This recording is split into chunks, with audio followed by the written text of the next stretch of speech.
शिव शंकर भगवान की। अब भाई भाई की लड़ाई तो हरे घर में होला। तब क्या होता, हाँ बा हम अपना गांव का खिस्सा कर रहे हैं, अपना मत ले लीजिएगा।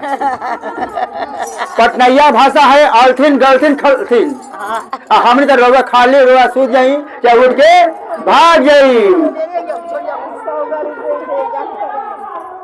हेलो, तो हमारे गांव में दो गो भाई रहत रहे लोग।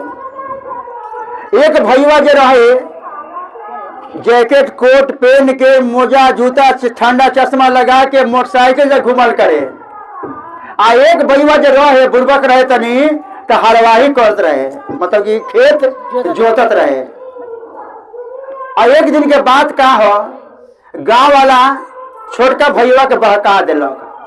कहता अरे बुड़बक कहीं का, बड़का भैया बात पेन ओढ़ के जूता मोजा टाई बेल्ट लगा के चश्मा ठंडा चश्मा लगा के कोट पैंट पहन के मोटरसाइकिल से घूमता, और तू हर चलावत रह। अरे बुड़बक कहीं का, अपन हिस्सा बांट ले, अपन हिस्सा बांट ले।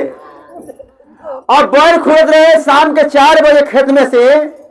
तब छोटका भैया क्या करता कि 10 बजे आके दुआरी में बैल लगा के नाथ पर बांध के बैठ के मुंह बना के बैठ गए। जब बाहर से भैया आवता, अगर भाई समझदार रहे ना तब बंटवारा ना होई। लेकिन यहाँ तो है कि हम किसी से कम भाई नहीं है। छोटका भैया, हाँ, तो बड़का भैया समझदार रहे, आई तो बुड़बक के एकदम बुड़बक के हइये रहे, एकदम बुड़बक रहे। तब क्या होता, बड़का भैया आयल बाहर से मोटरसाइकिल करके आकर तो बबुआ काहे पुआ खाने मुंह फुला के बैठल बड़े, का बात बा बोल, तुम हिस्सा बांट दो। अरे हिस्सा के बांटे के वाले बात का बा बोला, पुआ खाने मुंह जब बनौले बारो तो ठीक से बोला, का बात बा तुम हिस्सा बांट दो। अरे दिक्कत का बा ई बोला, हिस्सा के तो बात के बात बा। तब भैया हम आज से हर ना चलाए, हम मोटरसाइकिल से और जूता मोजा पहन के टाई बेल्ट लगा के शर्ट पैंट सुंदर पहन के जैकेट कोट पहन के हम मोटरसाइकिल से घूम। तब कहते अरे बुड़बक कह गए, इतने बात खा देते, हिस्सा बांट कर जो हम तुम्हें के राज दे देनी। हल्ले मोटरसाइकिल रख ले, हल्ले पेन कपड़ा लता उतार के दे दिलक, मोटरसाइकिल दे दिलक। कह दे काम कर, हल्ले 500 रुपया आ चल जो हमारे ससुराली मोटरसाइकिल से। ओ तोर भौजाई बारी आ वो तोर भतीजा भतीजे 1200 ले मिठाई ले लिए, कुछ खा लिए और कुछ लड़का सन खातिर ले ले जाइए। तो कहता हमारा मोटरसाइकिल चलावे ना आवेला, हम पैदल ही चल जाए भैया का ससुरारी। वो तो बैल चलावत रहे तो मोटरसाइकिल कहाँ चलाई रही। तब क्या होता, ले 500 रुपया चल जो हमारा ससुरारी, जो पैदल ही जो, तो जो पैदल ही जो भाई, लेकिन जो घूम तू ऐश कर। हाँ भाई, तोर का जा हम करता नहीं, हमारे काम तुम कर और तोर काम आज से हम करब। जब भैया का होता 500 रुपये लेके गोइल, अब मार्केट में जाता तो कहाँ जाता, बर्तन के दुकान में जाता। तो कहता क्या बर्तन वाला, ए भाई साहब का चाहिए, लोटा लेबो के थरिया लेबो के गिलास लेबो के परात लेबो, का ले बोला। तो कहते भैया करे कुछ खा लिए कुछ ले ले जाइए, तो खा तो दांते टूट जाइए, साफे बुड़बक रहे। तो कहता यहाँ काम में चल दूसरा दुकान में चली।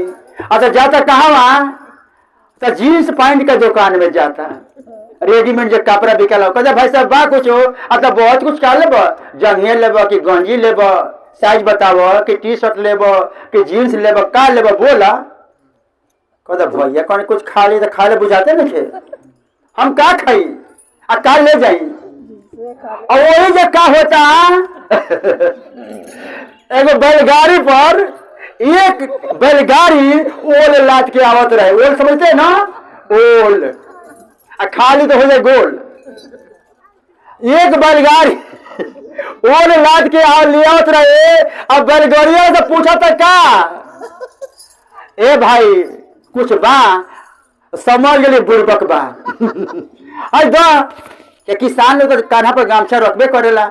आई दा गामछा दा अब पैसा दा तो का करेला कि गरिया आला बैलगरिया आला 5 पीस ओलवा में से छोटे छोटे मीडियम क्लास के उनके गामछा में बांध दिलो आ कहे ले जा। तो कहता कि भैया को कुछ खा लिए आ कुछ ले जाइए तो कहे ना यही में से एक पीस खा ली। तो भैया कहने वाले कि कुछ खा लिए और कुछ भतीजा भतीजी सका लेते जाइए तो कहे ना यही में से एक पीस खा ली। और जैसे एक पीस खाए शुरू कैले बा और मुंह जब काटल शुरू कैले बा तो सारा खेत में ओल फेंक दिला। कहता कि बाप रे बाप हम खैले बानी रही हाल बा और लड़का खोए तो का ले हाँ जी फेंक दिला गमछी सहित बिक दिला। हाँ ये गमछी सहित बिक दिला वैसे। हाँ कहता कि बाप रे बाप हम कुछ खैले दी हलवा और लड़का से मुंह मारे ऐसा आइटम के। जब ससुरारी पहुंचल आ साली वाली स्वागत में बाप रे बाप ए जीजा जी बाप रे बाप कितना भाग से रोवाइल बनी। चली चली हम अपना हाथ से बना के खिया दनी कुछ खा ली। कहते ना ना कुछ के नाम मत सब मुंह तो कर लाल हो गए नोच के। कहते बाप रे बाप अभी जब कुछ खैले बनी तो ही हलवा अब अभी कुछ खा तो कहा गई ना ना ना हम घर से पूरा टेंट बनी एकदम घर से खा के आई बनी तो उनको भूख नहीं थे। और क्या होता फिर सार जी में उनको साला जी वही सार जी कहते हे जीजा जी काहे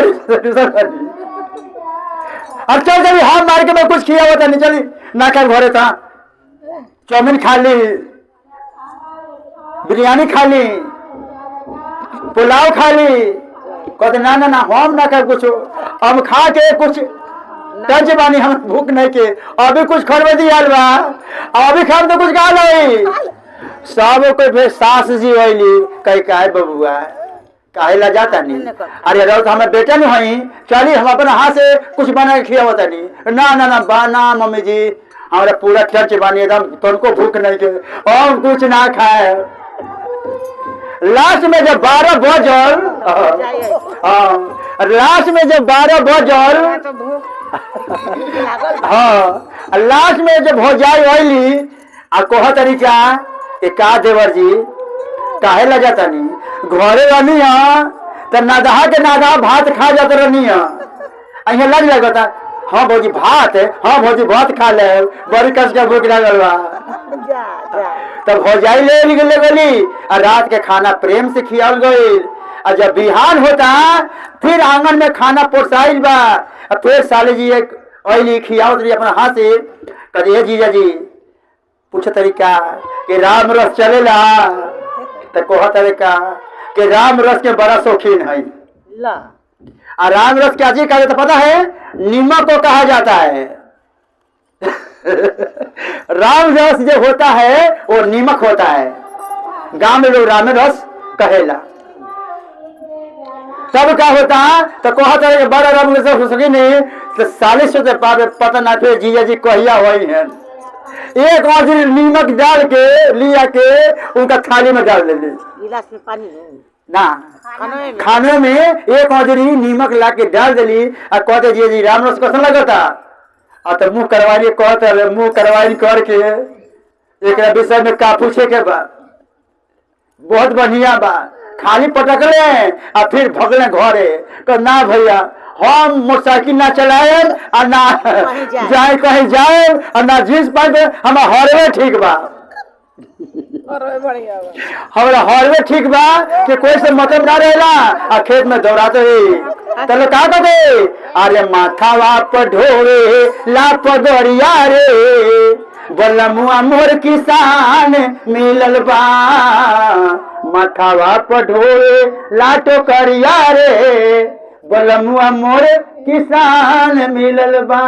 तो वही में पति पत्नी रमल बालो कि ना हम किसाने बाले तो का कम से कम बैल तो दौड़ावे ले नु वही में सुख बा वही में खुशी बा उसी में खुशी सब घर घर मिलत रहे हमें भगवान से करी और सबको जोड़ी किसान ना रही तो हाँ सलामत रहे। लेकिन उनसे पूछिए कि जिनको जीवन पति नहीं है, लोग कहते हैं का कि दो हंसों का जोड़ा अब बिछड़ गयो रे, गजब भयो रामा दुलमी भयो रे। कहा जाता है जिनके जीवन साथी नहीं है उनको दिल पर क्या बीतता है। जितना हम लोग अपना पति से सुख कर पाते हैं ना, उतना बेटा से सुख नहीं कर पाएंगे किसी नारी को मैं कहूंगा। चलिए कोई बात नहीं है, माता रानी भोले बाबा सब पर दिया करें, सबको बाल बच्चा बना रहे और सब कोई बाल बच्चा माई बाप का देखे और सब घर में खुशियां मिले। तो प्रेम से शंकर भगवान की जय, माता पार्वती की